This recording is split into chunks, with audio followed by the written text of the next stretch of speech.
Semakin kita diuji oleh Allah, sejatinya ini Allah sangat sayang kepada kita. Allah gak ingin kita nanti tergelincir, tidak selamat, kembali ke surganya Allah.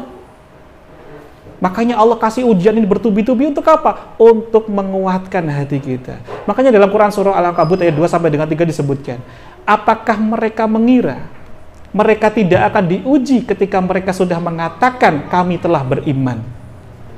Ujian inilah sejatinya juga ujian untuk melihat seberapa sungguh-sungguh kita ini dengan perisai rezeki ini kapok sambel atau kapok yang sesungguhnya.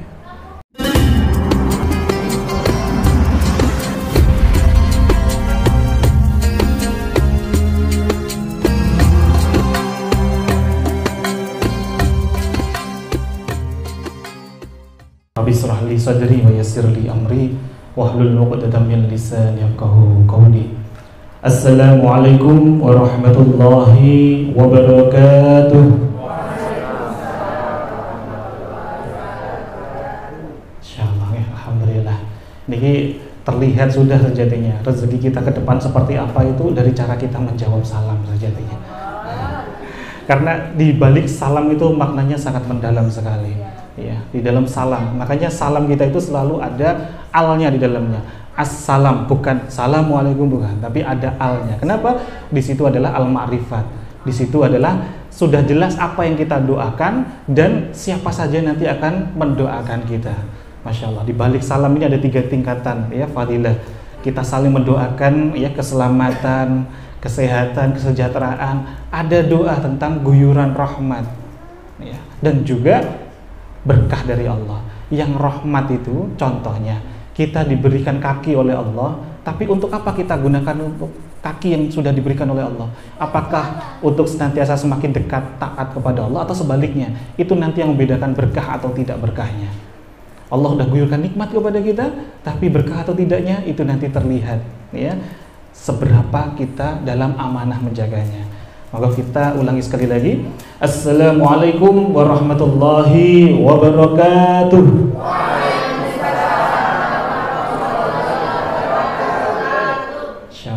Alhamdulillah, alhamdulillah, alhamdulillahi rabbil alamin, hamdan katsiran thayyiban mubarakan fih, mubarakan alaih, kama yuhibbu rabbuna wa yarda. Asyhadu an la ilaha illallah, al-malikul haqqul mubin, wa asyhadu anna Muhammadan abduhu wa rasuluh, shadiqul wa'dil amin. Allahumma shalli ala sayyidina Muhammad wa ala ali sayyidina Muhammad wa ala alihi wa ashabihi wa man tabi'ahum bi ihsanin ila yaumiddin, amma ba'd.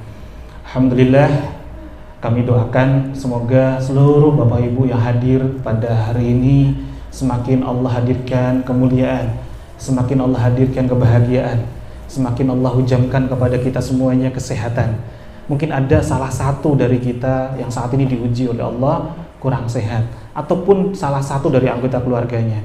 Semoga dengan fadilah keutamaan kita hadir di majelis ilmu ini, salah satunya Allah hadirkan kesembuhan sehingga kita semakin nikmat dalam beribadah kepada Allah. Saya doakan pula mungkin ada yang detik ini saat ini masih diuji oleh Allah berupa ujian finansial. Mungkin ada yang saat ini belum lapang, ya, dari sisi nominalnya, ataupun mungkin saat ini masih ada yang terjerat lilitan, ya, dari berbagai titik, ya. Semoga dengan wasilah kita hadir majelis ilmu ini, kita sungguh-sungguh ingin menjemput ridhonya Allah Subhanahu wa Ta'ala. Allah ridhoi kita untuk melunasi segala amanah-amanah kita. Mungkin ada yang saat ini, detik ini masih diuji oleh Allah, hubungannya ada yang belum baik dengan salah satu orang-orang di sekitar kita. Mungkin ada yang hubungannya belum baik dengan anak-anaknya, belum mudah untuk nurut, atau mungkin hubungannya belum baik dengan pasangannya, ataupun dengan orang tuanya, dengan mertuanya. Saya doakan hari ini, detik ini, dan seterusnya Allah semakin lembutkan hati masing-masing dari kita, sehingga Allah kembali satukan silaturahmi kita. Serta yang paling utama, Bapak Ibu, saya doakan semoga Allah senantiasa hujamkan dalam hati kita, hati yang senantiasa mutmainnah, hati yang lapang. Semakin lapang hati kita, inilah sejatinya berbanding lurus pula dengan kelapangan rezeki kita dan rezeki akbar kita. Apa itu? Semakin dimudahkannya jalan kita menuju surganya Allah Subhanahu wa Ta'ala. Amin, Allahumma amin, insyaallah. Saya haturkan terima kasih luar biasa pula ya kepada keluarga Bunda Mumun ya, Masya Allah, beserta keluarga dan juga para staf di Cafe Pajak ini. Kita doakan semoga Allah semakin lancarkan ya usahanya, Allah harmoniskan rumah tangganya, anak-anaknya semakin ya dihadirkan anak-anak yang solih-solihah, amin, Allahumma amin, Insya Allah. Bersyukur sekali Bapak Ibu, hari ini kembali saya diizinkan untuk bisa berjumpa dengan Bapak Ibu di tempat ini, di kursi ini, Masya Allah. Ini terakhir tahun lalu ya, tak terasa ya, Insya Allah. Allah masih ya izinkan kita untuk bisa bersua, bersilaturahmi, sharing bareng, ngaji bareng, sinau bareng, Masya Allah. Ini adalah tanda bahwa Allah inginkan kebahagiaan untuk kita. Sebagaimana Rasulullah SAW pernah ya bersabda, "Mayuridillahu bi khairan." Barang siapa yang Allah inginkan kebaikan untuk kita, kebahagiaan untuk kita, yufaqihu fiddin. Allah akan mudahkan langkah kaki kita itu untuk apa? Menimba ilmu, menambah pemahaman agama kita. Dan saya yakin sekali, hakul yakin seyakin-yakinnya, jika di Quran surah Al-An'am ayat 59 disebutkan tidak ada sehelai daun pun yang jatuh kecuali seizin Allah, sepengetahuan Allah. Daun yang jatuh saja ternyata sepengetahuan Allah, tidak ada yang kebetulan. Bukan karena angin sejatinya daun itu jatuh, tapi memang Allah ridho maka diturunkan daun itu. Nah, pertanyaan saya, jika daun yang jatuh saja nggak ada yang kebetulan, maka kita berangkat di sini, duduk di tempat ini kebetulan apa mboten? Kebetulan apa mboten? Ini ada maksud kenapa Allah langkahkan kaki kita, pertemukan kita di sini bersama-sama. Pasti ada hikmah luar biasa yang Allah inginkan kebaikan untuk kita semuanya. Maka mari yuk sungguh-sungguh kita bersyukur kepada Allah Subhanahu wa taala. Kita ucapkan kalimat tahmid, kalimat hamdalah bersama-sama. Alhamdulillah Rabbil Alamin, Insyaallah. Alhamdulillah, dan tanpa terasa ya Bapak Ibu, hari ini kita sudah mulai masuk di bulan Rajab ya, Masya Allah, ini bulannya Allah, bulan yang sangat mulia ya. Ini salah satu bulan, menjadi salah satu pintu gerbang sebelum kita nanti menyambut hadirnya bulan Sya'ban dan Ramadan. Bulan ini adalah bulan juga momentum terbaik untuk melepas perisai-perisai rezeki kita. Karena bulan Rajab ini pula disebut juga dengan bulan ampunan. Maka ini manfaatkan betul bulan ini. Makanya guru-guru saya senantiasa berpesan, seandainya tiba masa di bulan Rajab ini, manfaatkan betul-betul di waktu pagi dan sore, selesai sholat, maksudnya adalah selesai subuh dan juga selesai maghrib, itu untuk membaca doa Rabbi ghfirli warhamni wa tub alayya. Ini doa pembuka pintu-pintu rezeki. Rabbi ghfirli, ya Rabb, ampunilah dosa-dosaku, warhamni, sayangilah aku, wa tub alayya, dan engkaulah sesungguhnya maha penerima taubat. Apa korelasinya doa ini dengan rezeki? Kok nggak ada kalimat di situ saya minta rezeki? Wonten boten doanya? Nggak ada. Ini ya Masya Allah, guru saya mengijazahkan 70 kali ba'da maghrib dan ba'da subuh di setiap bulan Rajab, setiap harinya. Ini korelasinya dengan rezeki. Apa? Di dalam kitab Ta'lim Muta'alim ya, bab 13, bab tentang rezeki, disebutkan hadis riwayat Ahmad bahwa Rasulullah SAW bersabda, tidaklah ya seorang manusia itu terhalang dari rezekinya disebabkan oleh apa? DOSA yang dilakukannya. Jadi ini sangat erat kaitannya, dan bulan Rajab ini bulan Masya Allah turunnya ampunan yang sangat luar biasa. Maka manfaatkan betul-betul ya bulan Rajab ini. Masih ingat? Coba kita baca bareng-bareng doanya. Rabbi ghfirli warhamni wa tub alayya. Kita amalkan. Jadi sebelum zikir biasa rutinan kita yang astaghfirullahaladzim alladzi la ilaha illa huwal hayyul qayyum wa atubu ilaihi, sebelum itu khusus ba'da maghrib dan ba'da subuh kita baca ini dulu, Rabbi ghfirli warhamni wa tub alayya. Insyaallah. Inilah ya Masya Allah pintu-pintu yang Masya Allah hadirnya rezeki berlimpah ini akan semakin terbuka. Seperti apa? Contoh, misalkan Bapak Ibu, ini kita ada gelas nih. Ini kita ada gelas. Nah, kita sudah berkali-kali kita belajar ilmu, datang ke tempat A, majelis taklim B, majelis ilmu C, dan lain sebagainya. Tapi di satu sisi, kadangkala kita muncul rasa ananiyah. Ananiyah itu merasa bahwa, saya yang paling benar, saya sudah alim, saya sudah ngerti ilmunya, saya yang paling baik. Ini tanpa sadar ini kita juga pasang lagi nih, yang namanya penutup nih. Ibarat gelas ini diri kita pasang penutup.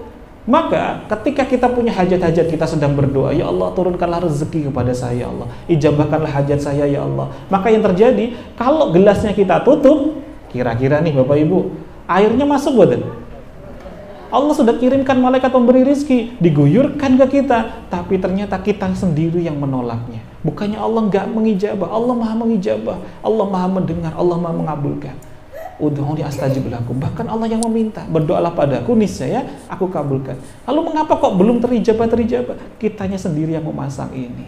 Seringkali kita tidak sadar di sini. Nah, ini nanti sebelum kita masuk materi kita hari ini, salah satu jurus di Magnet Rezeki namanya detox rezeki. Kita akan recas terlebih dahulu. Pengantarnya adalah dengan perisai rezeki terlebih dahulu. Ini harus diulang-ulang lagi. Karena seringkali kita itu seperti anak-anak yang sedang sekolah. Napa niku? Dalam hidup pasti tidak pernah luput dari yang namanya ujian. Betul atau betul? Nah, sama halnya dengan anak-anak kita sedang sekolah, pasti ada satu fase itu wajib untuk ujian. Tujuan ujian anak-anak sekolah itu untuk apa? Naik kelas, naik derajatnya. Maka sama pula dengan kehidupan kita sejatinya. Setiap ujian yang Allah hadirkan, itu sejatinya untuk semakin mendekatkan kita kepada Allah, semakin naik derajat kita. Tapi kenapa mungkin ada sebagian yang merasa, ya Allah, kenapa ya Allah, kok ujiannya begini-begini terus? Saya sudah gonta-ganti lingkungan, gonta-ganti pekerjaan, gonta-ganti partner, tapi kenapa ya kok persoalannya masih begini-begini terus? Wonten-wonten kira-kira? Nah, ini artinya kita belum lulus dalam ujiannya. Kita masih remedi. Ibarat anak sekolah, ya di jenjang SMP pengennya naik ke SMA. Tapi ternyata kenapa kok belum boleh ganti soal yang SMA? Kok masih dikasih soal yang SMP terus? Kenapa kira-kira? Harus remedi dulu. Ya, mengulang lagi, ngecas lagi. Dan salah satu pengantar ilmu dari 101 jurus di Magnet Rezeki yang harus terus kita ulang-ulang adalah jurus apa? Perisai rezeki. Semakin kita merasa, Pak Sofi saya sudah bersih, saya nggak punya perisai rezeki, justru itu kita masangnya kuat-kuat. Ini namanya kibrin atau kibrun, merasa diri kita itu SOMBONG. Kenapa nih? Ya. Atau istilahnya ananiyah, penonjolan diri. Saat kita merasa diri kita paling dari segalanya, ini apa bedanya dengan lawannya Nabi Adam alaihissalam? Namanya siapa? Nah, ini perisai rezeki yang Masya Allah dahsyat banget justru. Jadi ketika kita merasa saya sudah nggak punya perisai rezeki Pak Sofi, saya ini sudah bersih kok Pak Sofi, justru disitulah kita sedang memasang penutup ini yang paling tebal sekali. Maka langkah utama kita apa? Yuk kita buka ini perlahan-lahan terus kita ikhtiarkan. Sepanjang hidup ini ujian akan terus hadir dalam hidup kita. Tinggal seberapa kita terus ingat untuk terus mendekat dan membuka penutup ini dengan sungguh-sungguh. Maka yuk bersama-sama kita berdoa semoga Allah hadirkan kemudahan dalam kita memahami ilmu yang kita pelajari hari ini. Allah turunkan rahmatnya, hadirkan solusi jalan terang dari setiap persoalan yang sedang kita hadapi hari ini ya bersama-sama. Dan kita kirimkan doa terbaik ya dari hadirnya kita di majelis ilmu ini.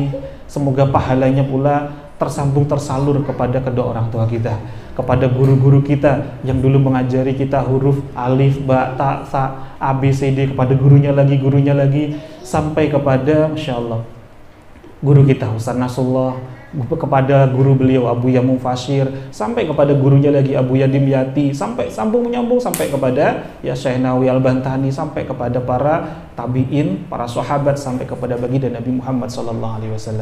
Ala kulli niyatin salihatin lahumul Fatihah. A'udzu billahi minasyaitonir rajim. Bismillahirrahmanirrahim. Alhamdulillahi rabbil alamin. Arrahmanir rahim. Maliki yaumiddin. Iyyaka na'budu wa iyyaka nasta'in. Ihdinas siratal mustaqim. Siratal ladzina an'amta 'alaihim ghairil maghdubi 'alaihim waladdallin. Amin. Insyaallah. Semoga dengan ya doa kita bersama-sama ini Allah semakin bersihkan diri kita, Allah semakin angkat seluruh perisai-perisai rezeki kita. Bayangan saya itu, harapan saya itu kita laksana kembali ajaib seperti bayi ya Masya Allah. Seperti apa? Bayi. Ngertas bayi aja Bapak Ibu? Bayi ini justru pengamal ilmu magnet rezeki. Bayi itu pengamal ilmu magnet rezeki. Coba perhatikan baik-baik dari bayi ini ya. Ketika bayi ini punya hajat, sama enggak? Kita punya hajat enggak kira-kira? Sama, kita punya hajat. Bayi pengen punya rezeki, dia lapar. Apa yang dilakukan oleh bayi? Ini berdoa, doanya bayi ya itu. Oh ya, ini doanya bayi. Ini sama halnya dengan doanya baginda ya, Masya Allah, Nabi Adam alaihissalam. Ketika diperintahkan oleh Allah Subhanahu wa taala di Quran surah Al-Baqarah ya, ayat 35. A'udzu billahi minasyaitonir rajim. Bismillahirrahmanirrahim.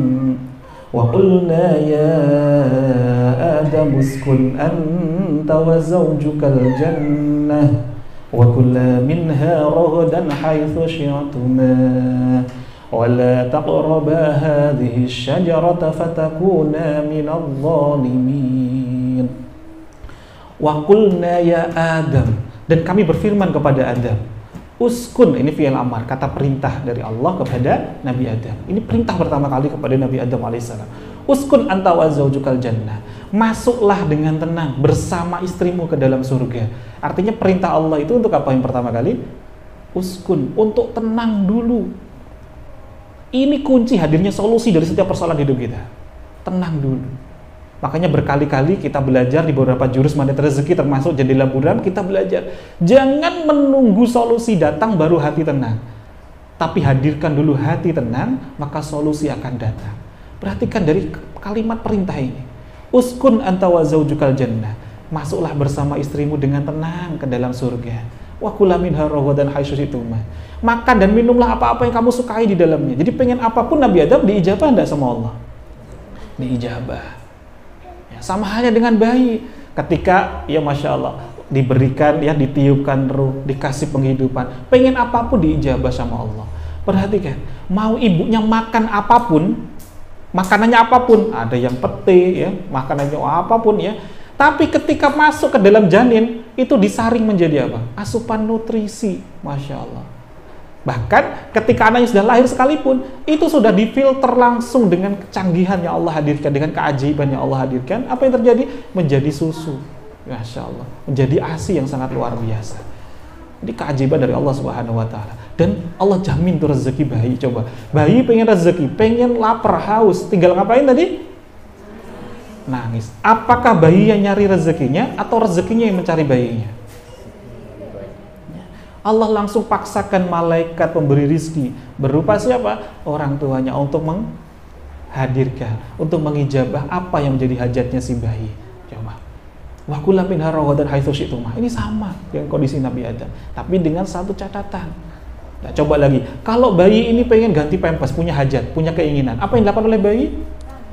Tinggal diijabah nggak sama Allah? Diijabah. Apakah bayinya ganti popoknya sendiri atau ada yang gantiin popoknya? Tinggal apa tugasnya? Ini adalah bentuk penghambaan kepada Allah. Masya Allah. Maka sama dengan Nabi Adam, di surga pengen apapun tinggal apa? Tinggal minta kepada Allah. Tapi bahasanya bayi, yang kita tahu hanya saja. Padahal itu bahasa pengharapan, hanya bergantung kepada Allah Subhanahu wa taala dengan penuh hakul yakin.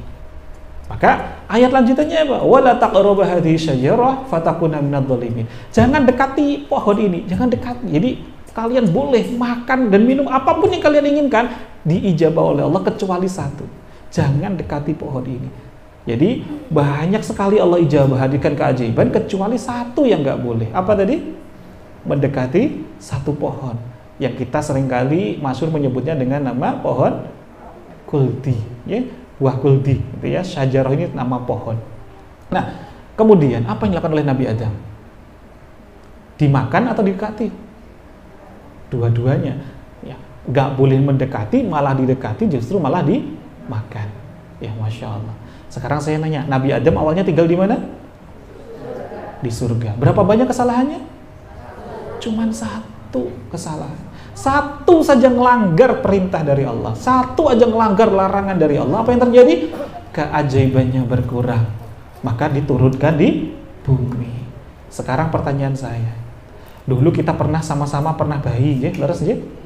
Dulu kita sudah ajaib nih, pengen apapun diijabah gak sama Allah? Diijabah. Pertanyaan saya, berapa banyak kesalahan kita? Berapa banyak kesalahan kita? Tapi nanti pengennya tinggal di surga. Ya Allah. Ini ada iklan yang Masya Allah ini terngiang gitu ya, ngimpi gitu ya. Masya Allah.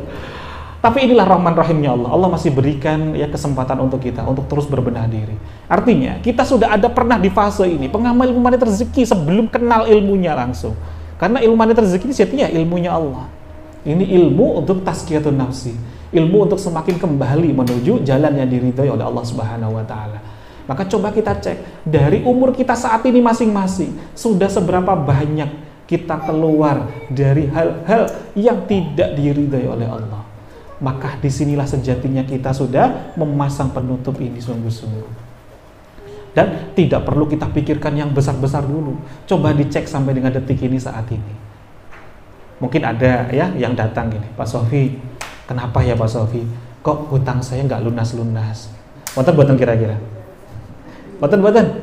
Wah, kemarin aja masih ada yang ngecat, bahkan tadi saya kesini aja masih ada yang ngecatnya sama. Ini ada biasanya yang WA itu ibu-ibu. Nah, ini kok bapak-bapak gitu ya. Maka saya coba ganti jawabannya. Saya tanya balik. Bapak, ya, Bapak sudah berkeluarga? Sudah. Pak, coba deh Pak, cek dulu. Istri Bapak sudah bahagia belum dengan keberadaan Bapak? Loh, gini loh Pak Sofi. Saya ini bertanya hutang. Saya pengen lunas. Ya. Saya ini bertanya pengen lunas dari hutang saya. Apa yang harus saya lakukan? Ini kelihatan dari bahasanya belum begitu mendalam ilmu magnet rezeki. Karena menyebutnya apa tadi? Hutang. Ya. Gini Pak, coba deh Pak, cek dulu. Istrinya Bapak sudah bahagia belum dengan keberadaan Bapak? Pak Sofi, saya tanya itu pengen lunas, bukan tentang istri saya. Iya, saya juga menjawab tentang itu Pak. Coba cek dulu. Istrinya Bapak sudah bahagia belum dengan keberadaan Bapak? Belum Pak Sofi. Itu dia. Itu yang menjadi asbab saat ini kenapa Bapak gak mudah project A gak berhasil, project B gak berhasil, project C gak berhasil, pindah gonta-ganti bisnis gak jalan. Kenapa? Bagaimana mungkin Allah akan mengguyurkan rezekinya kepada kita sementara dia diamanahi oleh Allah berupa siapa? Pasangannya, tapi dia tidak amanah menjaganya dengan baik. Kehadirannya saja masih menjadikan asbab sakit hatinya makhluk-makhluknya Allah, apalagi yang menjadi amanah untuk dirinya, menjadi tanggung jawab untuk dirinya. Maka wajar jika Allah belum ridho untuk mengguyurkan solusi tadi kepada kita. Jadi Allah, ya Masya Allah, ini dalam hadis riwayat Bukhari disebutkan, sungguh Allah akan menolong hambanya selama hamba tersebut menolong saudaranya. Ini sahih. Nah, seringkali kita minta sama Allah, ya Allah tolong saya, ya Allah tolong saya, ya Allah tolong saya, ya Allah. Sejatinya Allah balik nanya, lah kehadiranmu ini sudah menolong siapa saja di antara makhluk-makhlukku. Terutama ring satu saja dulu deh, gak usah yang jauh-jauh. Pasangan, anak-anak, orang tuanya. Coba cek dulu dari ring satu dulu. Jangan sampai kita datang ke rumah malah justru hening semuanya. Tapi ketika kita keluar dari rumah, mereka semuanya malah bergembira. Ada enggak kira-kira? Kita datang, langsung hening semuanya, klekep gitu, langsung cep semuanya. Ya. Tapi ketika kita keluar, nutup pintu, langsung semuanya langsung hore gitu. Ada enggak kira-kira? Ini artinya ada sesuatu nih. Kehadiran kita belum menghadirkan kebahagiaan untuk orang lain, maka disinilah Allah tahan rezeki kita. Coba cek dulu dari satu persatu dulu. Ada nggak kira-kira Bapak Ibu sepanjang ya hidup dari ibu kita dulu yang melahirkan kita, mengandung kita, menyuapin kita, ngajarin kita berjalan, ngajarin kita ngomong. Pernah nggak kita melihat ada setetes saja linangan air mata yang keluar yang pernah kita lihat secara langsung dari ibu kita? Pernah nggak kira-kira? Mungkin kita pernah mengindahkan nasihatnya. Mungkin kita pernah ya nada kita lebih tinggi dari ibu kita. Mungkin kita ya mengacuhkannya, atau mungkin justru ada akhlak kita, sikap kita yang tanpa sadar ternyata membuat sakit hati ibu kita. Pernah tidak kita menjumpainya Bapak Ibu? Satu linangan saja atau satu tetes saja, pernah tidak kira-kira? Di sini Bapak Ibu yang harus kita clearkan. Disinilah perisai rezeki kita. Jika ada secuil tanda ketidakridhoan ibu kita kepada kita, maka Allah pun juga belum ridho melancarkan kehidupan kita, mengguyurkan nikmat demi nikmat kepada kita. Ini yang harus kita clearkan dulu sebelum kita belajar 101 materi yang lain. Ini harus di-clearkan dulu. Baik yang ibunya sudah dipanggil oleh Allah ataupun yang saat ini masih ada. Coba ingat-ingat kembali. Ini harus kita clearkan. Atau mungkin coba cek lagi Bapak Ibu. Pernah enggak Bapak Ibu? Kita melihat ayah kita dulu yang membesarkan kita, yang banting tulang demi apa? Sebutir nasi yang kita makan sekarang sudah mengerat menjadi daging dalam tubuh kita, itu sudah menyatu dalam diri kita. Pernah enggak kita melihat ayah kita marah sama kita? Pernah enggak kira-kira? Ini Bapak Ibu, ini salah satu tanda penutup ini salah satu bentuk perisai rezeki. Ada satu tanda ayah kita yang belum ridho kepada kita, maka wajar jika Allah pun juga belum ridho menurunkan solusi kepada persoalan hidup kita. Ini yang harus kita clearkan. Atau mungkin pula, coba cek dulu, kita itu mudah sekali Bapak Ibu, kalau ketemu bos, ketemu klien, ketemu customer, bisa enggak kita kira-kira mandi dulu, pakai baju yang bagus, pakai pakaiannya, Masya Allah, pakai parfum yang wangi, bisa enggak kira-kira Bapak Ibu? Bisa, mudah nih, ringan ya. Sebelum kita keluar rumah, pasti mandi dulu, pakai baju yang rapi, pakai minyak wangi, wah Masya Allah. Terus ketika ketemu itu, dengan atasan atau customer, calon partner lah misalkan, apapun itu, kita bisa nggak menjaga tutur kata kita baik? Bisa nggak kira-kira? Bisa, mudah banget. Diajak ngobrol, nggih, iya, siap, laksanakan, mudah banget. Tapi saat masuk ke rumah, saat kita pulang, apa yang kita lakukan? Masih ada nggak mereka-mereka yang tersakiti hatinya karena sikap-sikap kita? Saat pulang, lihat rumah masih belum beres, belum rapi, terucaplah kalimat-kalimat, ya, Masya Allah, ya. Inilah perisai rezeki yang sangat kuat sekali. Tadi biasanya kalau seperti ini biasanya dari kalangan suami. Coba dulu dari yang istri, sekarang gantian. Coba deh bunda-bunda solihah, saya ingin nanya, kira-kira nih, ya, kalau kita itu mau keluar rumah, mau ketemuan, mau meeting, atau ketemulah misalkan, ya, ada kegiatan ketemu sesama wali santri, wali murid gitu ya. Coba saya nanya, kira-kira mandi dulu enggak? Mandi, ya Masya Allah. Pakai baju yang wangi enggak kira-kira? Wangi. Dandan dulu enggak kira-kira? Wah, pakai lipstik ya, pakai ya eyeshadow, Masya Allah, luar biasa. Ini kita ketemu orang lain, tapi bagaimana dandanan kita saat di rumah ketemu suami kira-kira? Pakai daster seadanya, ya, Masya Allah. Eyeshadow-nya saja pakai angus ternyata. Masya Allah, habis masak gitu ya, dilap malah set gitu ya, Masya Allah, Allah ya karim. Coba saya nanya, yang wajib kita dandan itu kepada orang lain atau kepada suami? Suami. Kepada yang nggak wajib malah kita dandannya luar biasa, tapi kepada yang wajib pakai daster bolong-bolong. Coba, ya Allah. Lalu dari mana datangnya ridhonya Allah? Di mana datangnya baiti janati kalau seperti ini? Ini perisai rezeki lagi yang sangat halus tanpa kita sadar. Apalagi, belum lagi masih apa? Saling ego satu sama lain, saling tidak mau ngalah. Coba, izin saya ingin bertanya dari ibu-ibu dulu, Bu. 5 tambah 5 pinten Bu? 10. Bapak 6 tambah 4 pinten? 10. Coba, yang benar 5 tambah 5 atau 6 tambah 4 kira-kira? Yang benar yang mana? Ini kalau dalam rumah tangga, case nyatanya, ini semuanya nggak ada yang saling ngalah loh. Bapak pengen nggak kira-kira keluarganya nanti masuk surga berjamaah? Pengen buatan? Pengen. Semuanya pengennya ke 10. Ibu pengen buatan ke surga semuanya? Pengen. Tapi ibu punya cara sendiri dalam mengelola dalam rumah tangga. Bapak punya cara sendiri, padahal pengennya semuanya sama-sama 10. Tapi karena kita kekeh dengan cara kita masing-masing, akhirnya muncullah saling gak ridho satu sama lain. Maka disinilah Allah tahan rezeki kita. Padahal pengennya sama kan? Dari simpel mawon, misalkan saya tulis angka 6 di bawah sini, di lantai. Saya paksakan kepada Bapak Ibu, ini angka 6 ya Bapak Ibu, saya tulis angka 6. Dari Bapak Ibu kelihatannya berapa? Oh nggak bisa, pokoknya harus 6. Berapa Bu? Nggak bisa, pokoknya harus 6. Berapa Bu? Wah, kita ke pengadilan.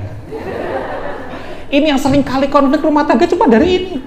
Padahal kalau saya coba lihat dari perspektif dari bunda-bunda solihah, oh iya ternyata 9 juga. Tapi ketika itu menyadari, oh iya benar ternyata 9. Tapi coba yuk Bu, bareng-bareng kita ke depan. Ternyata 6 juga benar. Oh ternyata tujuannya sama. Persoalannya sama, solusinya sama. Hanya karena kita megang erat-erat yang namanya garis kebenaran. Ini perisai rezeki. Akhirnya apa yang terjadi? Meskipun tujuannya baik, tujuannya sama-sama baik, tapi kalau kita justru saling ngotot, saling ego satu sama lain, ini justru menjadikan penutup rezeki kita. Padahal tujuannya sama-sama Baik. Maka bagaimana cara melepaskannya? Ambil air wudhu, sholat 2 rakaat. Sholat apa? Sholat taubat. Sesimpel itu. Ingat dulu, oh iya ya Allah, saya pas berangkat ke sini tadi kok nggak sadar ya Allah. Diajak ngobrol, saya kok fokus dengan HP ya Allah. Berarti tadi saya sudah mengacuhkan istri saya sudah mengacuhkan anak saya nanya, saya kok nggak jawab ya Allah. Berarti saya tadi sudah salah sama anak saya salah sama istri saya. Langsung kita ya ke mushola, ambil wudhu, sholat taubat 2 rakaat. Jadi ingat apapun hal yang tidak mengenakan di hati kita, setiap muncul hati menjadi nggak nyaman, langsung segeralah kita cas dengan energi berlian, mendekat kepada sang pemilik rezeki. Kenapa? Karena banyak orang yang ingin dapatkan solusi, banyak orang yang ingin dapatkan rezeki, tapi yang dilakukan justru semakin menjauh kepada sang pemilik rezeki. Wonten boten? Banyak. Ada yang begini Bapak Ibu, ya Allah, saya pengen lunas ya Allah, saya pengen lunas ya Allah, ini gimana? Saya sudah dikejar-kejar oleh DC. Ada nggak kira-kira? Ada. Datang mendekat, gimana nih Pak Sofi, ini sudah waktunya jatuh tempo, saya bingung Pak Sofi harus gimana. Tapi di sisi lain kalau kita breakdown ternyata apa yang dilakukan oleh beliau, sudah tahu itu perisai rezeki, karena apa? Ada akad muamalah yang Allah nggak ridho, RIBA. Maka yang terjadi apa? Malah beliaunya top up lagi. Padahal sudah tahu tadi, tapi bilangnya apa? Ya Allah, nggak mungkin Pak Sofi, saya nanti bisa usaha, saya nggak punya modal kalau nggak saya RIBA. Akhirnya apa? Kita pengen dapatkan rezeki dari Allah, tapi masih justru yang kita lakukan justru tidak semakin dekat dengan Allah. Kenapa? Para pelaku ini sama halnya di dalam Al-Quran disebutkan, mereka lah orang-orang yang menantang Allah, mengangkat perang langsung nantang kepada Allah. Bahkan banyak sekali riwayat hadis menyebutkan orang-orang yang ada di fase ini, Masya Allah, dosanya saja paling ringannya aja ini diserupakan seperti apa? Berzina dengan ibu kandungnya sendiri. Masya Allah. Maka ayo, kalaupun kita pernah ada di fase ini, yang penting pernah saja dulu ya, kalau yang sudah pernah cukup, kita lanjutkan ke langkah yang lebih baik lagi, kita perbaiki, jangan sampai kita terjerembab masuk lagi ke lubang yang sama. Maka ini salah satu juga perisai rezeki. Jadi sungguh ironis, kita pengen dapatkan rezeki, tapi yang kita lakukan tidak mau nurut dengan sang pemilik rezeki. Kira-kira apa yang terjadi? Mungkin secara nominal dapat, tapi kita tidak akan pernah dapatkan keberkahannya.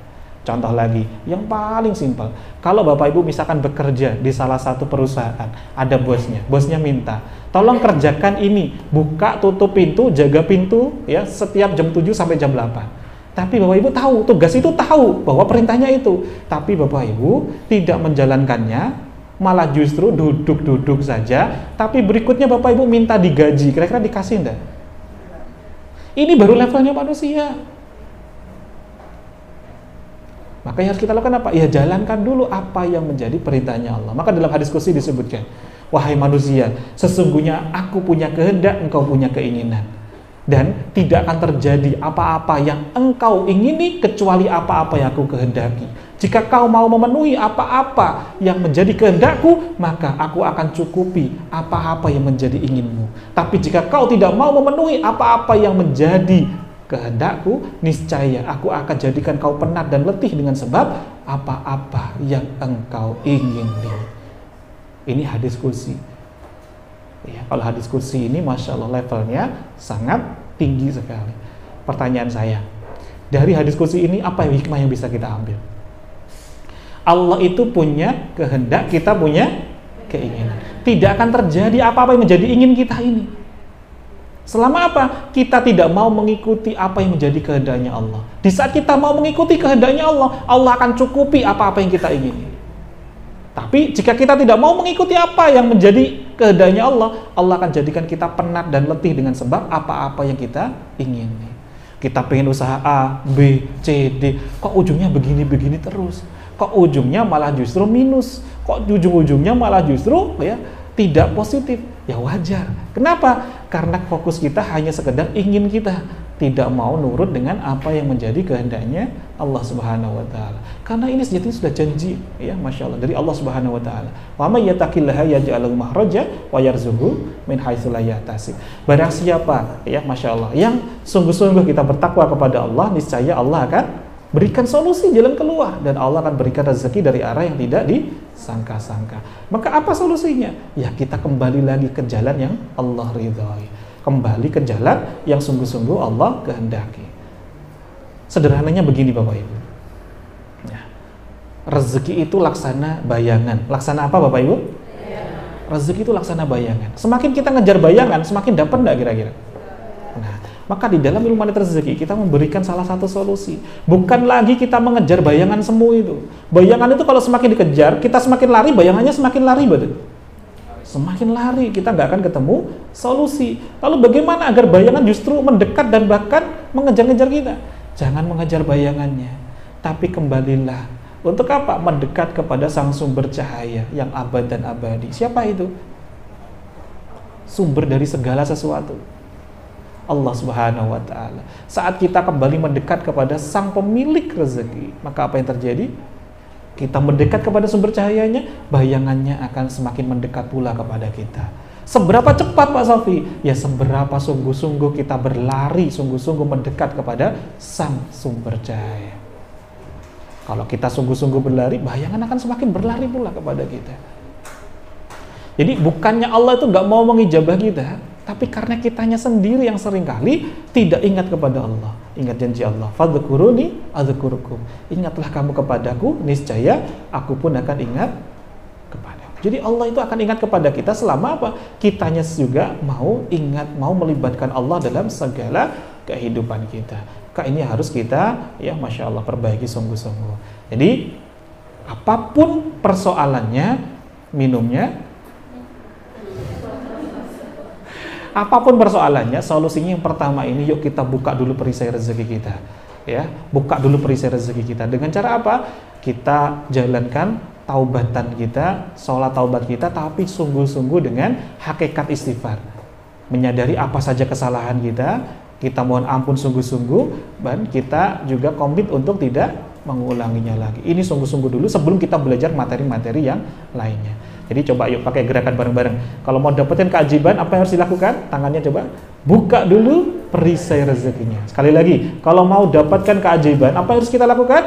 Buka dulu perisai rezekinya. Kurang kompak. Sekali lagi, kalau mau dapatkan keajaiban, apa yang harus dilakukan? Buka dulu perisai rezekinya. Masya Allah. Nah, berikutnya kita akan masuk di jurus yang namanya detox rezeki. Ya, Masya Allah.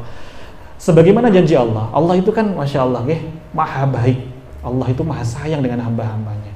Bahkan Ibnu Qayyim al-Jauziyah pernah, ya, dalam makalahnya mengatakan, seandainya engkau tahu betapa Allah itu maha mengatur segala urusanmu, maka engkau pun akan dibuat meleleh jatuh cinta kepadanya. Kenapa? Saking baiknya Allah itu kepada hamba-hambanya.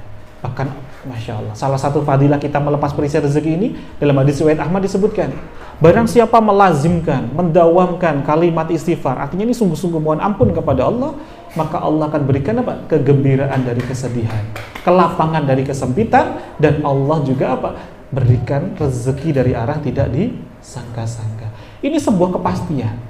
Tapi ada nggak yang muncul pertanyaan, Pak Sofi, saya sudah taubat nih Pak Sofi, saya sudah istighfar Pak Sofi, tapi kenapa kok belum ajaib-ajaib? Ada nggak kira-kira? Ada nggak kira-kira? Atau malah justru pertanyaannya meningkat lagi, Pak Sofi, saya semakin memperbaiki sholat saya, kok malah justru ujiannya semakin tinggi Pak Sofi? Ada nggak kira-kira?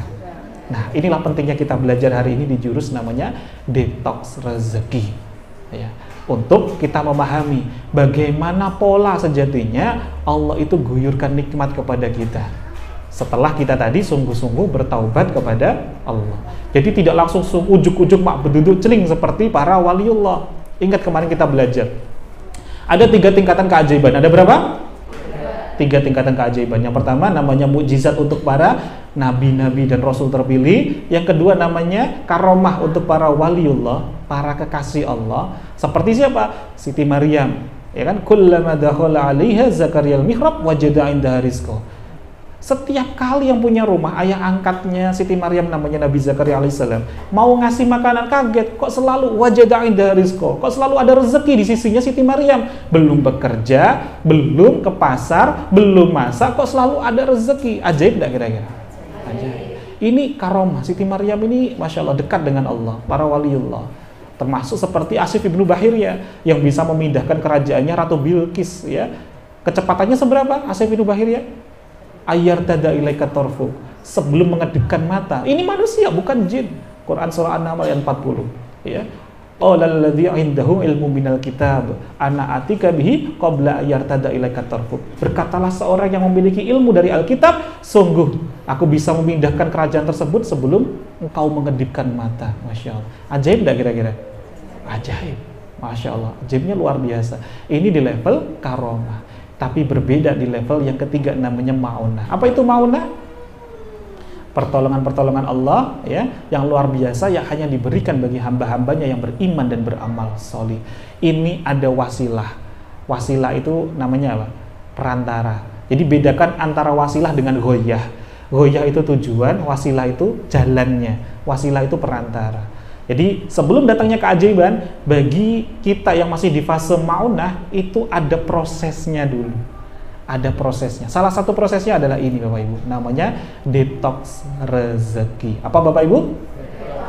Nah, sebelum kita masuk ke materi inti kita detox rezeki ini, mohon izin ya, saya ingin tes nih, sudah benar-benar fokus, khusyuk atau belum, siap belajar atau belum. Karena kalau enggak, ngapunten nih, ada mulai terlihat ada pengaruh namanya zat besi. Besi ini ringan atau berat? Nempel di kelopak mata. Masya Allah. Jangankan yang di belakang, yang di depan aja udah kelihatan. Zat besinya itu nempel di kelopak mata. Semakin ditahan, semakin apa? Set gitu. Masya Allah. Nah, ini agar Allah angkat zat besi ini, yuk coba ya, fokus, ikuti instruksi saya. Ikuti apa? Instruksi. Nah, coba tangannya digerak-gerakkan biar Allah angkat zat besinya. Ya, bagus. Biar kita relax fresh ya. Diangkat. Bagus. Samping kanan, pegang pundak samping kanan. Yuk, berikan pijitan dulu, pijitan samping kanannya. Nah, biar fresh ya. Ya Allah. Ya. Berikan pijitan. Kalau nggak sampai, harus sampai nih, ya. Masa, apalagi satu kursi nih, oke? Satu kursi masa, ya. Ini sudah bukan social distance, ya. Silakan dipijitin. Ya, Masya Allah. Nah, sekarang ganti lagi ke atas. Ya, sekarang gantian. Tangan tadi tangan kanan ya, tangan kirinya sekarang. Pegang pundak samping kiri gantian. Pijitin gantian. Oh, enak aja. Masya Allah. Allah. Kasih. Ya, masih dengan instruksi yang sama. Fokus, ikuti ya, Masya Allah. Apa yang saya instruksikan. Sekarang tangannya ke atas, bagus. Ya.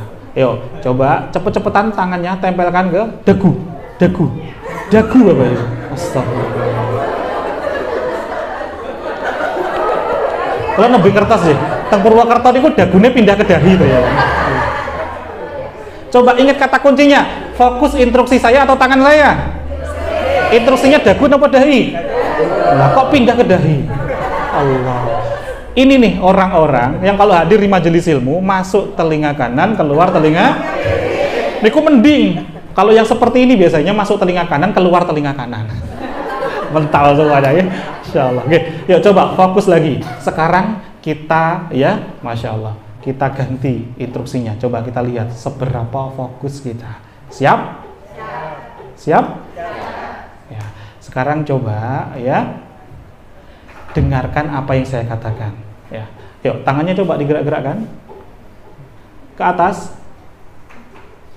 Terus ke atas, terus, ingat kata kuncinya apa? Dengarkan apa yang saya katakan. Ini diikuti apa didengarkan ini?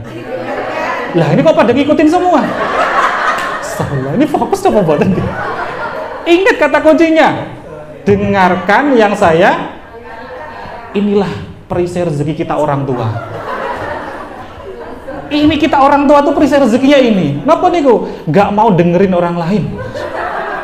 Sudah jelas-jelas, dengarkan, tinggal dengerin gampel ya. Tinggal dengerin aja, nggak mau dengerin. Maka inilah yang terjadi kepada anak-anak kita. Kenapa anak kita itu kok polanya, tingkahnya itu luar biasa? Kenapa? Itu usahanya anak kita agar didengar oleh kita. Dia mencari perhatian kepada kita agar didengar. Karena seringkali anak itu sudah pengen sesuatu, kitanya nggak mau dengerin. Jangankan anak-anak, orang saya saja di depan Bapak Ibu aja nggak didengerin. Ya Allah ya Rabb. Ini perisai rezeki nih ya, Masya Allah. Oke, tapi yuk yang fokus lagi ya, sekali lagi. Ini nanti nggak masuk materi nih. Oke. Kalau saya nanti bilang satu, bilang apa? Oke, mohon izin. Dorong pundak samping kanannya, ucapkan Assalamualaikum. Ngoten ya. Ini biar zat besinya diangkat. Ya. Kalau nanti saya bilang dua, pegang dadanya Alhamdulillah. Kalau saya nanti bilang tiga, dorong gantian. Ini tangan sebelah kiri. Kalau tadi tangan kanan ya, sekarang sebelah kiri dorong, ucapkan Waalaikumsalam warahmatullahi wabarakatuh. Siap? Kita lihat seberapa serius dan fokus. Kalau belum fokus belum mulai nanti ya. Coba. 1. Allah. Niki ibu-ibu ketawis nggih. Sen kanan ya, beloknya ke kiri. Kanan yang mana? Kanan ya, bagus. 1. Assalamualaikum. Lebih didorong lagi. 1. Assalamualaikum. 3. Ada yang tangannya udah ke tengah aja. 2. Alhamdulillah. Alhamdulillah sudah siap nih, Masya Allah. Alhamdulillahirabbil alamin. Ini salah satu wasilah kita untuk apa? Semakin dilapangkan rezeki kita. Dengan apa? Senantiasa lapang hati kita. Meskipun kita sedang didetoks oleh Allah Subhanahu wa taala. Sebagaimana tadi kita bahas ya, bahwa pola datangnya rezeki itu ada yang memang ya bentuknya itu ada dua macam. Yang pertama, ada yang langsung ujuk-ujuk mak bedunduk ya, suddenly ya. Tiba-tiba langsung celing datang seperti Siti Maryam, seperti Asim bin Bahir ya. Tapi ada juga Bapak Ibu yang harus ada prosesnya dulu. Kenapa? Karena saking tebalnya perisai rezeki kita. Jadi, yang Masya Allah, Rasulullah SAW pernah bersabda dalam hadis riwayat Muslim disebutkan, tidaklah seorang Muslim ditimpa suatu penyakit, kesedihan, kegundahan, bahkan duri yang menusuk di kulitnya, melainkan Allah bersihkan dari dosa-dosanya. Artinya, saat kita itu istighfar, saat kita taubatan nasuha, ya Allah ampuni saya, ya Allah ampuni saya, kita pengen dibersihkan dosa kita, betul? Gitu? Dijawab oleh Allah dengan apa? Diturunkan kesedihan, diturunkan kegundahan, diturunkan tidak sehat. Ini sebagai apa? Menggugurkan dosa. Ini jawaban dari Allah. Bukannya Allah nggak mengijabah. Ini Allah sudah mengijabah. Tapi saat Allah ijabah, kita malah protes. Ini maunya hambaku ini piye jane? Coba kita ulang lagi pelan-pelan. Ini sepertinya kecepatan deh. Kita seringkali minta kepada Allah, ya Allah saya pingin hajat A ya Allah. Tapi kita sadar kita punya perisai rezeki, ini menjadi penghalang. Betul je? Di saat kita sadar ini ada perisai rezeki, kita mohon, ya Allah ampuni saya ya Allah, tolong ya Allah bukakan ini ya Allah, ampuni saya punya dosa ini ya Allah, tolong ampuni saya. Dijawab oleh Allah, ya tak ampuni, tapi ada cara untuk membersihkannya. Kan tadi pengen dibersihkan kan? Caranya ini tadi, tidaklah seorang muslim itu ditimpa suatu penyakit, kesedihan, kegundahan, bahkan duri yang menusuk di kulitnya, melainkan Allah gugurkan dia dari dosa-dosanya. Ini caranya Allah membersihkan dosa-dosa kita. Artinya sudah dijawab belum sama Allah? Tapi kita malah protes, nambah lagi perisai rezekinya. Kenapa? Dalam hadis yang lain disebutkan, jika Allah itu mencintai satu kaum, Allah akan berikan ujian kepadanya. Artinya saat kita tadi taubat, Allah sayang sama kita, maka kita dikasih ujian sama Allah. Saya ulangi lagi, jika Allah mencintai satu kaum, Allah akan berikan ujian kepadanya. Saat ini kita dapat ujian, betul? Allah lagi sayang sama kita. Tapi lanjutan dari sini sebutkan, jika dia ridho, maka Allah pun akan ridho kepadanya. Tapi jika dia tidak mau menerimanya, maksudnya menerima ujian tadi dengan protes, ngeluh, sambat, maka apa jawaban dari Allah? Allah pun akan murka kepadanya. Ini malah semakin tebal lagi perisai rezekinya. Nah, sekarang saya nanya, kita pilih mana? Diridhoi oleh Allah atau dimurkai sama Allah? Nah, cara agar kita itu diridhoi oleh Allah ternyata kuncinya satu, radiyatan mardiyah. Kitanya harus ridho dulu dengan keadaan saat ini, saat Allah hadirkan pembersih dosa-dosa ini. Cirinya orang yang ridho apa? Dia tidak ngeluh, dia tidak protes, malah justru alhamdulillah, ini penggugur dosa-dosa saya.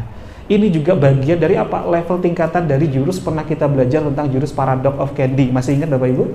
May yuridillahu bi khairan yusib minhu. Barang siapa yang Allah inginkan kebaikan, Allah akan berikan ujian terlebih dahulu. Kenapa? Karena ujian inilah pembersih dosa-dosa kita. Pertanyaan saya, kita mau dibersihkan nggak sama Allah? Nah, sama halnya baju. Kalau baju kita itu nodanya pekat, kira-kira cukup sekali kucek bersih atau enggak kira-kira? Ada kalanya yang harus disikat, Masya Allah, dikasih pemutih tapi harus, wah, ya Masya Allah, dikuceknya luar biasa. Pertanyaan saya, semakin dikucek, semakin disikat, semakin bersih atau tidak kira-kira? Nah, maka semakin kita diuji oleh Allah, sejatinya ini Allah sangat sayang kepada kita. Allah gak ingin kita nanti tergelincir, tidak selamat, kembali ke surganya Allah. Makanya Allah kasih ujian ini bertubi-tubi untuk apa? Untuk menguatkan hati kita. Makanya dalam Quran surah Al-Ankabut ayat 2 sampai dengan 3 disebutkan, apakah mereka mengira mereka tidak akan diuji ketika mereka sudah mengatakan kami telah beriman? Ujian inilah sejatinya juga ujian untuk melihat seberapa sungguh-sungguh kita ini dengan perisai rezeki ini kapok sambel atau kapok yang sesungguhnya. Dan Allah itu tidak bisa dimodusin. Ya Allah, saya pengen lunas ya Allah. Sholat taubatnya 80 rakaat. Masya Allah. Tapi ternyata subuhnya nggak bangun. Ya Allah ya Rabb. Ini Allah itu tahu. Ini nanti kalau langsung tak ijabah kok besok kambuh lagi, ya nggak langsung dikasih. Tahan dulu, diuji dulu. Sama halnya ngeten. Simple mawon deh. Misalkan Bapak Ibu, ada seorang pengamen datang di depan pintu kita. Genjreng-genjreng, suaranya cempreng, nggak enak. Kira-kira agar segera pergi kita apakan? Segera kita kasih uang biar cepat pergi, betul kan? Tapi ada yang kedua datang, suaranya indah, halus ya, Masya Allah, sholawatan, merdu banget. Kita apakan? Langsung kita kasih atau langsung kita, ya Masya Allah, tanggap dulu? Kira-kira yang mana?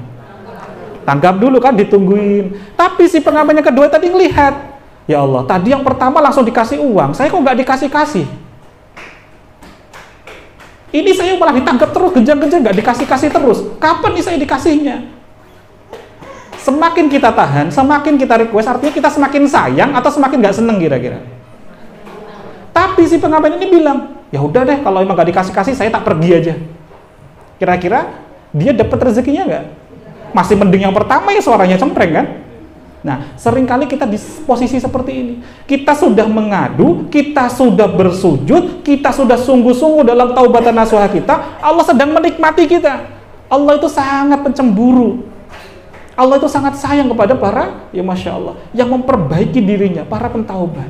Saat kita sedang fase kita bertaubat kepada Allah, Allah lagi menikmati, lagi kangen-kangennya dengan sujud-sujud kita. Dan Allah tahu, nanti kalau tak kasih, tak ijabah, langsung pergi nanti. Nggak akan sujud sekhusyuk ini. Maka ditanggap dulu sama Allah. Dicek dulu, dinikmatin bener-bener sama Allah. Ini hambaku ini kapan lagi saya menikmati kayak gini. Maka, kalau pengamen tadi, dia bisa sabar, bisa menerima, bisa ridho. Nanti dapatnya lebih gede dah kira-kira. Tapi kalau keburu mutung, nggak dapat sama sekali. Sakit ditami betul? Nah, proses detox ini memang tidak ringan, tapi inilah satu-satunya jalan kita, jalan agar Allah bersihkan diri kita. Jadi, bagaimana caranya agar kita itu bisa lolos dalam fase detox ini? Dan apa itu detox rezeki? Jadi, segala persoalan, ujian, keadaan yang nggak mengenakan, yang menimpa kita, tapi kok justru itu menjadikan jalan kedekatan kita kepada Allah Subhanahu wa Ta'ala, itulah sejatinya jalan detox rezeki kita. Sebaliknya, segala nikmat kok menjadikan kita semakin tidak ingat sama Allah, inilah yang disebut dengan namanya perisai rezeki. Inilah istidraj. Pilih mana kira-kira? Semakin dekat dengan Allah atau malah justru istidraj? Nah, enak di lisan, tapi bisa nggak dipraktekkan kira-kira? Bisa. Bisa, asalkan apa? Kita juga kuat iman kita. Nah, lalu bagaimana agar diri kita bisa sungguh-sungguh kuat, bisa menghadapi ini dengan sungguh-sungguh di fase detox ini, agar kita bisa lolos dalam ujian ini? Ya. Yang pertama, ya, yakinlah dulu. Yakin dulu. Yakin akan apa? Setiap persoalan yang Allah hadirkan, itu adalah wujud kasih sayangnya Allah kepada kita. Ini kasih sayangnya Allah kepada kita. Apapun kalau itu bersumber dari Allah, itu sudah pasti baiknya. Bagi kita mungkin melihatnya, oh ini kok persoalan. Tapi yang lebih tahu itu yang menciptakan kita atau yang diciptakan kira-kira. Ya. Dalam Quran surah An-Nisa 40 disebutkan, sungguh Allah itu tidak akan mungkin menzalimi hambanya walaupun seberat biji zarah sekalipun. Maka mungkin ada orang yang bilang, ya Allah, kok Allah tuh gak adil banget ya. Saya kok di PHK, saya kok harus gak sukses di dalam bisnis ini. Masya Allah. Itu bagi Allah kebaikan. Kenapa? Karena Allah inginkan kita di tempat yang lebih mulia daripada tempat sebelumnya. Dan kadang kita baru sadar itu 4 tahun lagi, 5 tahun lagi. Oh iya ya, untung saya dulu di PHK. Sekarang bisnis saya lebih baik lagi. Oh iya ya, untung. Tapi kita sudah nggak tepat waktu. Dulunya sudah ngeluh dulu. Kita baru ngeh. Bahkan ada yang sampai di satu fase harus berpisah dengan ya keluarganya. Ini beberapa juga ada yang Masya Allah yang konsultasi. Tapi di satu titik baru sadar, alhamdulillah, ini cara Allah ya untuk menyelamatkan kita. Pasti kebaikan yang Allah hadirkan kepada kita. Jadi kita harus yakin dulu bahwa ini adalah jalan terbaik yang Allah hadirkan kepada kita. Dan Allah itu Maha tahu, Allah itu Maha bijaksana. Pasti memberikan takaran ujian itu sesuai dengan kesanggupan kita. Dalam Quran surah Al-Baqarah ayat 286, masyhur sekali ya, guru-guru kita menyebutkan, la yukallifullahu nafsan illa wus'aha. Artinya Bapak Ibu, kalau Allah sudah jamin ini, kita itu tidak akan diberikan ujian di luar batas kemampuan kita. Artinya, ujian yang sedang kita hadapi ini artinya Allah yakin kita mampu. Dan yang yakin itu yang menciptakan kita. Maka sejatinya kita mampu atau tidak kira-kira? Nah, seringkali yang membuat tidak mampu itu ya kita sendiri. Kitanya yang sok tahu. Padahal Allah yakin. Kenapa? Karena persoalan yang ditimpakan kepada Bapak, misalkan itu dipindah kepada Bapak, mampu nggak Bapak? Nggak akan mampu. Kenapa yang dipilih adalah Bapak? Karena Allah yakin yang mampu adalah Bapak. Dan ini tidak ada yang tertukar persoalan ini. Dan setiap persoalan ini adalah langkah apa? Wujud kasih sayangnya Allah kepada kita. Ingat, ada satu riwayat ketika Rasulullah itu berjumpa dengan seorang ibu tawanan perang sedang menggendong bayi, sedang ngasih nenen. Kemudian Rasulullah itu bertanya kepada para sahabat, ya sahabatku, ya coba perhatikan ibu itu. Kira-kira tega nggak ibu itu melemparkan bayi ke dalam kobaran api itu? Apa jawabnya para sahabat? Nggak mungkin ya Rasulullah. Seorang ibu itu pasti sayang dengan anak kandungnya. Maka nggak mungkin ibu itu tega melemparkan bayi itu ke dalam kobaran api itu. Lalu apa jawabnya Rasulullah? Begitu pula dengan Allah. Jika ibu saja nggak tega melemparkan bayinya ke dalam kobaran api neraka, Allah jauh lebih sayang kepada hambanya melebihi rasa sayangnya ibu kandung kepada anaknya. Allah lebih gak ridho jika harus ada hambanya yang harus tergelincir masuk ke dalam kobaran api neraka. Coba. Maka Allah datangkan detok rezeki ini. Kenapa? Karena hanya dengan detok rezeki ini kita kembali selamat, kita kembali ingat. Coba deh dicek dulu. Kita itu lebih ingat dengan Allah saat dikasih musibah atau saat dikasih nikmat? Nah, ini jalan keselamatan. Kenapa kok ada orang yang terus sekali kok dikasih nikmat kok enak terus gitu ya? Kok bukan dikasih ujian persoalan? Karena meskipun dia sudah lapang sekalipun, dia semakin ingat kepada Allah. Nah, kita masih ada di makom yang berbeda. Makomnya apa? Ingatnya saat kita dikasih ujian. Maka ya ini caranya Allah nyentil kita. Kita itu disentil dengan kebaikan. Maka ini selaras juga dengan jurus cicak dan jerapah yang kita pernah pelajari mungkin sebelumnya. Ada yang sudah pernah dapat ilmunya? Pernah lihat jerapah, bunda-bunda, Bapak Ibu? Jerapah itu Bapak Ibu coba, pernah enggak lihat langsung dengan mata kepala kita sendiri, jerapah itu duduk, pernah lihat enggak? Enggak ada yang pernah lihat. Kecuali mungkin dalam lukisan ya. Tapi yang asli langsung melihat ada enggak? Jerapah yang duduk. Saya pun enggak pernah lihat. Ada satu ibrah, satu pelajaran yang bisa kita ambil dari kisah jerapah. Jerapah itu kalau ngelahirin anak, apa yang dilakukan oleh ibunya, oleh induknya? Jadi jerapah itu proses melahirkannya itu seperti kalau kita pernah lihat kambing melahirkan, ya, kaki belakangnya itu agak dibuka, diturunkan. Tapi ketika anak ini mulai lahir, gelundung jatuh. Kemudian apa yang terjadi? Dia tertatih belajar untuk berdiri. Saat mulai berdiri, apa yang dilakukan oleh induknya? Ditendang, Bapak Ibu. Ditendang pakai kaki belakangnya. Saat dia gelundung, kemudian belajar berdiri lagi, tendang lagi sama induknya. Sampai kapan itu ditendang terus? Mau bangkit lagi, tendang lagi. Mau bangkit lagi, tendang lagi. Sampai kapan kira-kira? Sampai kaki anaknya itu kokoh kuatnya. Pertanyaannya, kalau kita di posisi si anak jerapah tadi, kira-kira kita apakan? kita lapor ke Komnas HAM. Allah. Tapi coba kita lihat, apa maksudnya induk nendang anaknya tadi?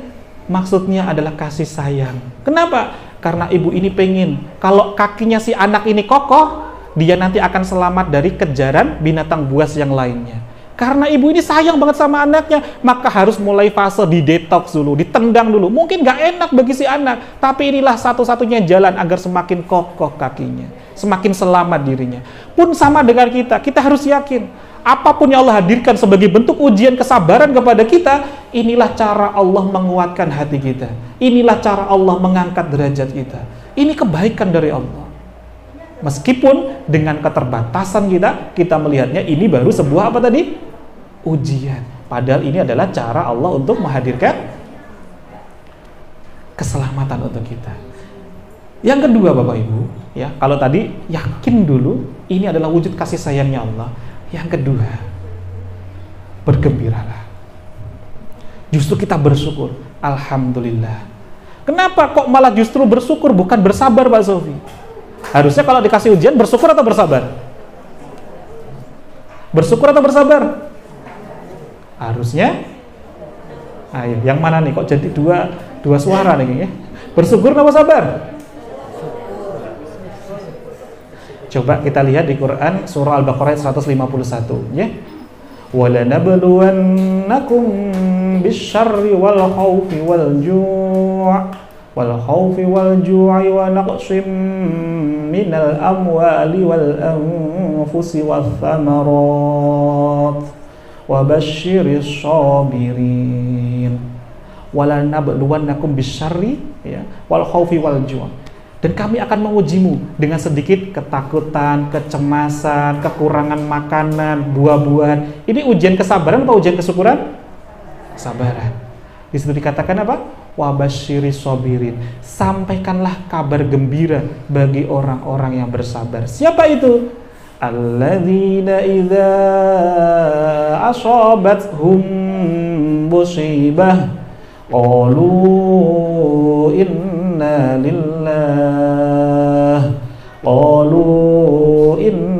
lillahi wa inna ilaihi raji'un. Siapa ini? Ketika dia diuji oleh Allah, dia bergembira sambil mengucapkan inna lillahi wa inna ilaihi raji'un. Maknanya apa?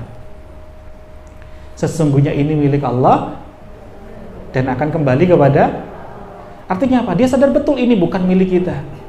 Misalkan rupiah kita, nominal kita ada yang harus diambil dulu oleh Allah, diambil dulu oleh orang lain. Pertanyaan saya, itu sejatinya milik kita atau miliknya Allah? Kesehatan kita diambil dulu sama Allah, ini miliknya kita atau miliknya Allah?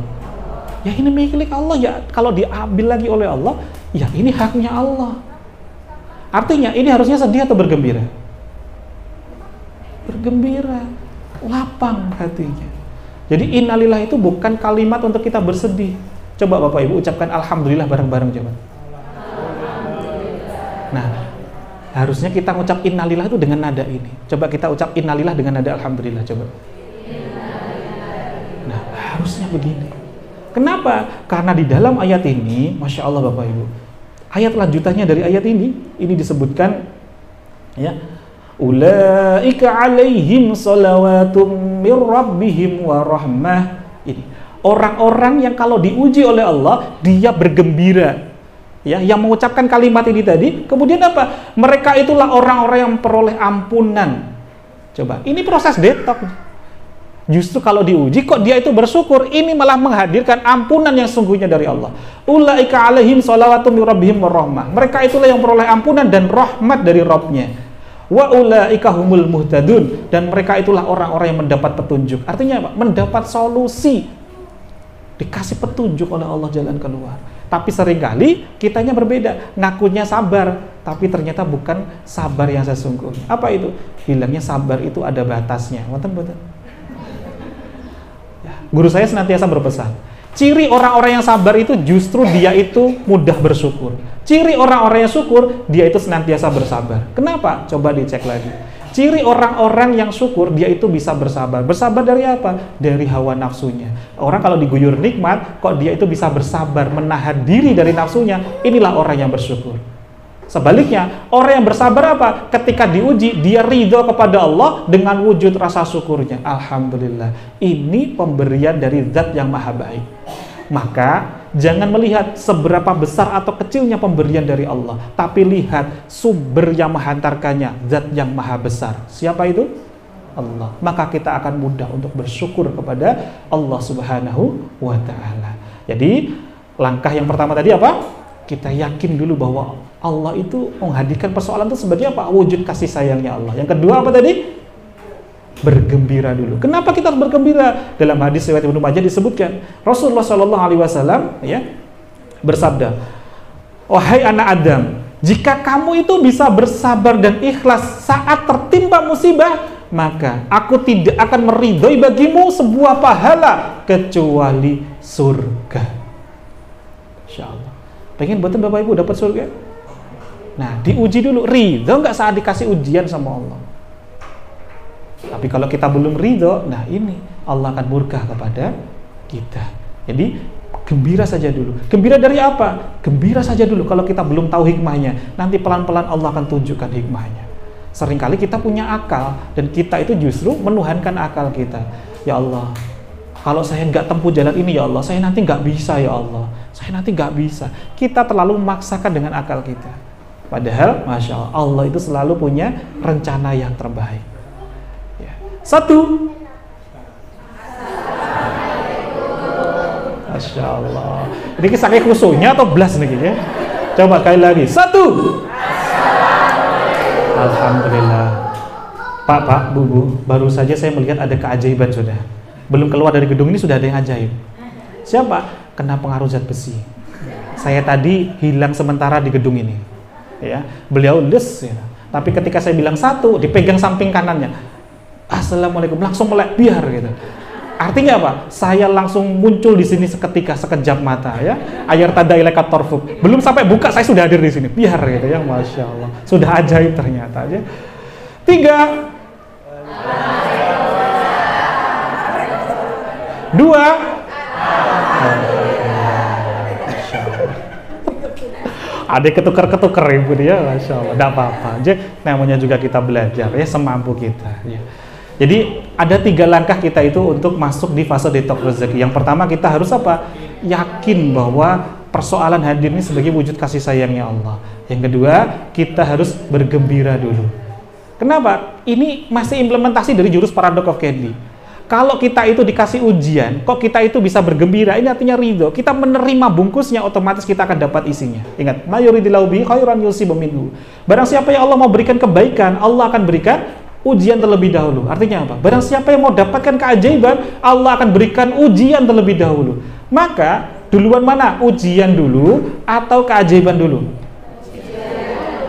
Enggak gitu konsepnya. Inna ma'al usri yusra. Datangnya tuh bareng-bareng. Sesungguhnya bersama kesulitan ada kemudahan. Tapi yang tampak bagi kita manusia, kelihatan apanya dulu? Nah, makanya tadi dengan hadis itu menjelaskan dari firman Allah, Inna ma'al usri yusra. Maka sesungguhnya bersama kesulitan ada kemudahan. Datangnya kan bareng-bareng. Tapi yang kita lihat sebenarnya adalah kesulitan dulu. Padahal solusinya sudah ada, dekat sama kita. Artinya Allah itu ketika memberikan rezeki melalui perantara malaikat pemberi rizki, malaikat sinten? Lah ini nggak kenal ini. Ya Allah, malaikat pemberi rezeki ini udah sering datang kepada kita karena nggak kenal kita tolak, Bapak Ibu. Ya Allah. Namanya siapa malaikatnya? Mikail. Nah, SOP-nya, protapnya malaikat Mikail itu adalah ketika menghadirkan rezeki kepada kita, itu selalu dibungkus dengan yang namanya ujian. Maka dalam paketan tadi datang kepada kita, yang kita lihat apanya dulu? Pasti bungkusnya dulu. Nah, kalau kita sudah menolak bungkusnya, dapat isinya enggak kira-kira? Enggak. Maka agar kita bisa menerima isinya, terima dulu bungkusnya. Dengan cara apa? Ridho kepada Allah. Apa cirinya kita ridho kepada Allah? Bergembira, bersyukur kepada Allah. Makanya ini ada sebuah hadis masyhur sekali. Ini riwayatnya dari Sayyidina Umar bin Khattab radhiyallahu an, beliau dapatkan dari sanadnya dari Sayyidah Aisyah radhiyallahu anha. Rasulullah itu kalau melihat menjumpai hal-hal yang baik-baik, mendengar yang baik-baik, Rasulullah menjawab, alhamdulillahilladzi bi ni'matihi tatimmus shalihat. Kalau Rasulullah itu melihat menjumpai hal-hal yang belum baik, Rasulullah akan menjawab, alhamdulillah ala kulli hal. Pertanyaan saya, sami mboten ternyata ujungnya, awalnya dari jawaban, mau yang baik ataupun gak baik? Ternyata semuanya bergembira, menjemput apa? Ketetapan yang Allah hadirkan kepada kita. Inilah kuncinya, solusi yang Allah hadirkan kepada Nabi Musa alaihissalam. Jadi Nabi Musa alaihissalam ini saat dikejar-kejar oleh tentara Fir'aun, setelah melepaskan Bani Israel, setelah apa? Beradu dengan tukang sihir itu, kemudian kan membebaskan Bani Israel lari. Tapi ketika dikejar-kejar tentara Fir'aun, gak ada jalan terang. Mentok di depannya Laut Merah. Mau ke kanan ke kiri sudah ada pasukannya Fir'aun, ke belakang ada pasukannya Fir'aun, di depan cuma ada lautan. Apa yang dilakukan oleh Nabi Musa alaihissalam pertama kali yang dilakukan? Apa kira-kira yang pertama kali dilakukan? Ini ada doa kalimat yang diucapkan Nabi Musa alaihissalam. Ini ada di kitab Naswaul Ibad yang ditulis oleh Syekh Nawawi Al-Bantani. Doanya ngeten bunda. Allahumma lakal hamdu wa ilaikal mustaka wa antal musta'an wa la haula wa la quwata illa billahil aliyil azim. Ini doanya Nabi Musa. Perhatikan doanya. Ini doa penuh dengan ketenangan hatinya. Perhatikan doa kalimat pertamanya. Allahumma lakal hamdu, ya Allah, segala puji hanya untukmu. Ini mau dibunuh. Pedang sudah diangkat, sudah gak ada solusi lagi, depan udah mentok. Hatinya masih tenang. Masih apa? Bersyukur kepada Allah, bergembira. Allahumma lakal hamdu, ya Allah, segala puji hanya untukmu. Wa ilaikal mustaka, hanya kepadamu kami ini mengadu ya Rabb.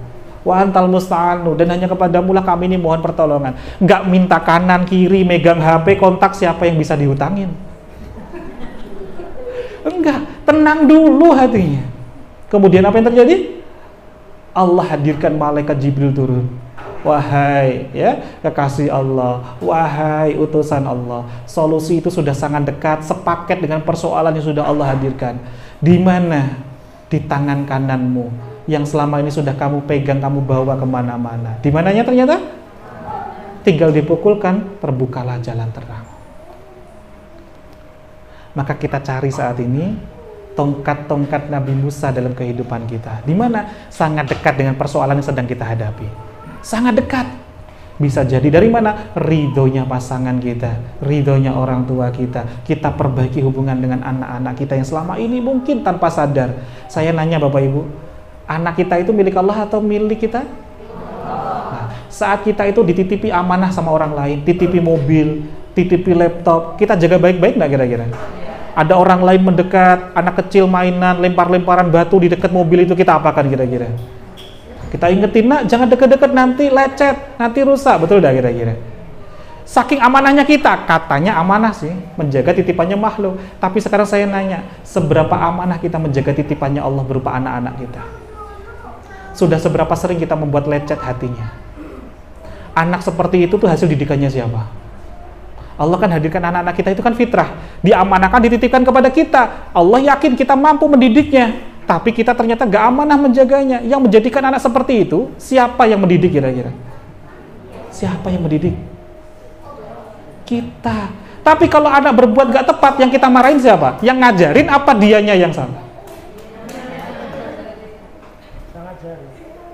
Harusnya yang kita salahin siapa?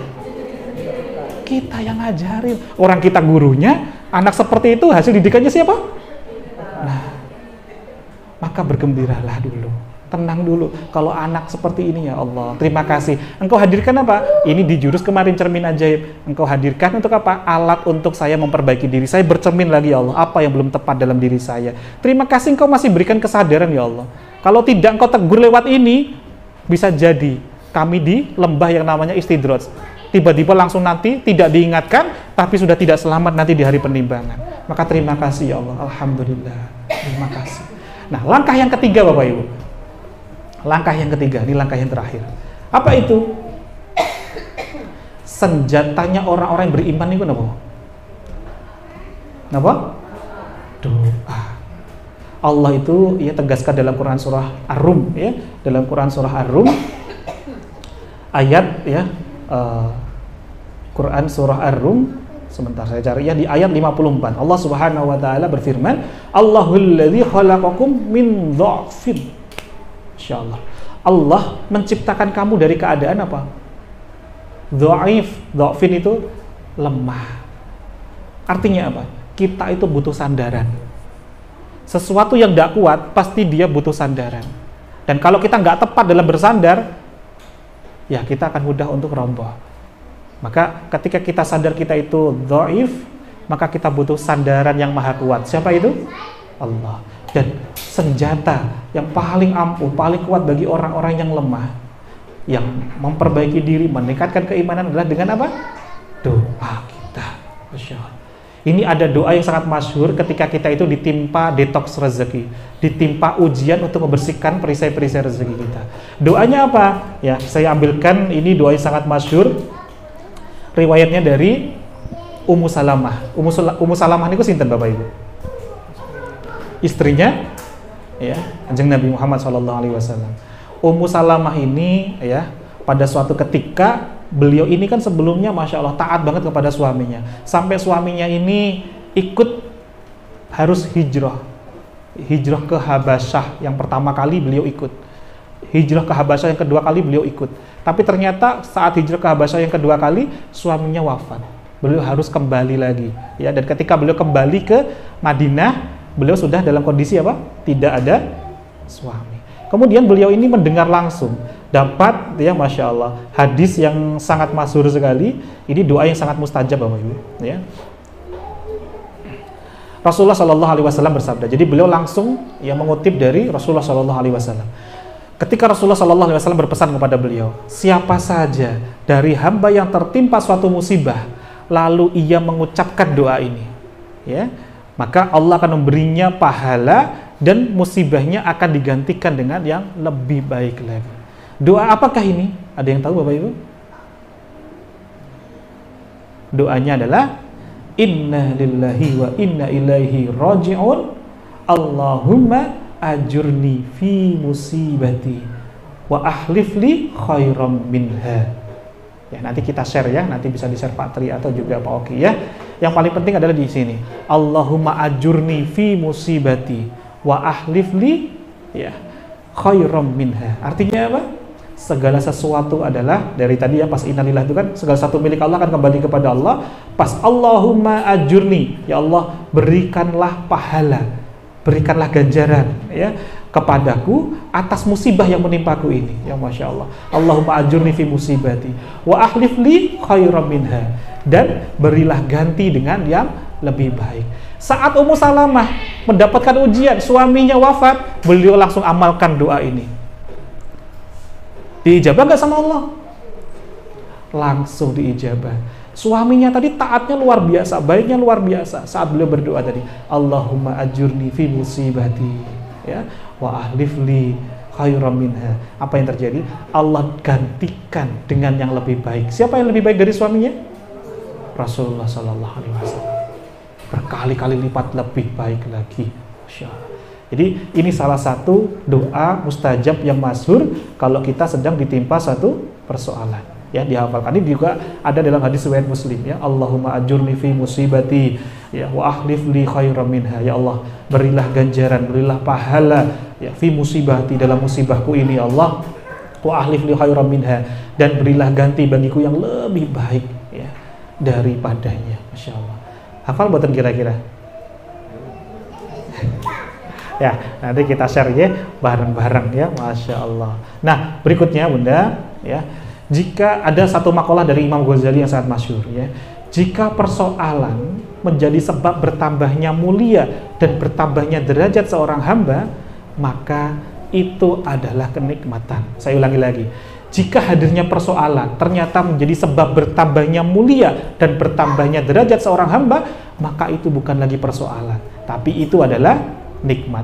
Meskipun engkau menganggapnya persoalan itu adalah ujian secara lahiriah. Masya Allah. Jadi ternyata persoalan sekalipun itu adalah nikmat dari Allah Subhanahu wa Ta'ala. Nah, sebelum nanti kita doa bareng-bareng, mohon izin Bapak Ibu, kita buka termin diskusi sharing dulu, tanya jawab. Mungkin ada yang ingin sharing berbagi atau ingin bertanya boleh, atau ingin melengkapi, menambahi, dengan senang hati kami persilahkan. Silakan, mungkin ada yang ingin bertanya. Tafadhal masykur. Alhamdulillahirrabbilalamin. Sahabat-sahabat Filah Best Learning Center yang kami cintai, sahabat-sahabat Magnet Rezeki, setelah Anda menyimak video ini, marilah senantiasa kita beristighfar kepada Allah Subhanahu wa taala untuk melepas perisai-perisai rezeki kita. Rabbi ghfirli wa tub alayya innaka antat tawwabur rahim.